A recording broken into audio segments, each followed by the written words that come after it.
parking lot service this Sunday, 8 o'clock in the morning. We're going to live stream that service for those who are not comfortable getting out. But I hope you'll come out. We're going to have communion. We're going to do everything in a very safe and proficient manner. And we're looking forward to that. But, if you're not safe and don't feel safe coming out, then don't do that. We want to take care of one another and do the right thing. But please spread the word. Spread the word that we're going to meet this Sunday, 8 o'clock. This will be the 31st. Today, I'd like to come to you and just, again, I do this from time to time, but talk to you about some issues that are happening in our world and things that we need to address. And pastors are here for a couple reasons. Pastors are mainly here to teach the Word. We are here to make sure that the sacraments are rightly distributed. But we're also here to be the voice of reason and also to be the voice that speaks on hard subjects and hard truths. I'm sure most of you have seen the video of the gentleman in Minneapolis who died at the hands of the police. I support police officers. I am in the corner of police officers. But Mr. George Floyd that was killed up there, I've seen the video. And I will say this, what was done there was inhumane. I don't know, everybody wants to jump onto race and do all this. I don't know. Just because the white and the black man, that doesn't mean there's a racial issue. Could be. We don't know. But we're going to let others figure that out who do investigation. I'm not here to investigate. And I know there are gaps. And we may learn other things that we don't know. But I don't jump on bandwagons. But what I saw there was inhumane. And I don't know what's going on in our society today, but I have seen a lack of respect for human life and for human common decency. I don't know what is going on. My version of it is this, that the church has not done its job and that the church has not been central in the lives of others.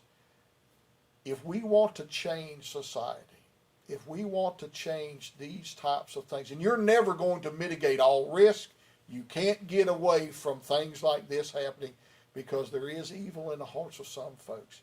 But why some people do evil things just for the sake of doing evil, I will never totally understand.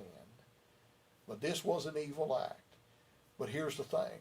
The response sometimes is just as evil. Now I see people, instead of protesting, and they have a right to protest. People have a right to be mad. People have a right to speak out against things like this, and we should. But I don't understand how vandalizing and looting and these types of things help. That is not a protest. No, that, my friends, is a crime. And this was a crime, but another crime is not how you alleviate a crime. But we have got to begin to look at one another through the eyes of Christ. I see so much social deviancy, and I have seen us devolve ourselves down to where we are at one another's throats over political issues.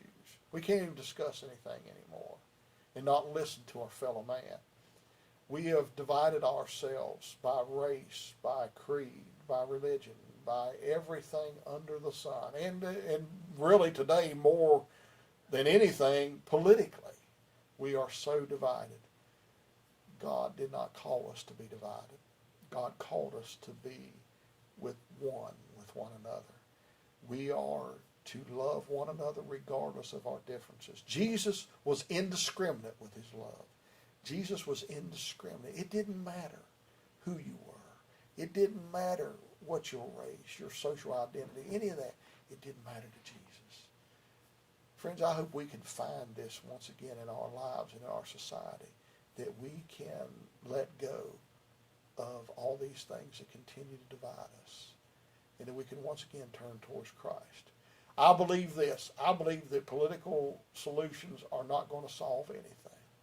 I believe we're beyond that at this point, and it's only solutions in Jesus Christ that can make a difference. This is why we need to spread the gospel, and we need to do it in love. And if somebody looks different, talks different, is different, thinks differently, that's okay. This is America. And let's love that part of somebody. And maybe you know something, we might learn something by listening to somebody we actually disagree with. But we have got to stop dividing ourselves.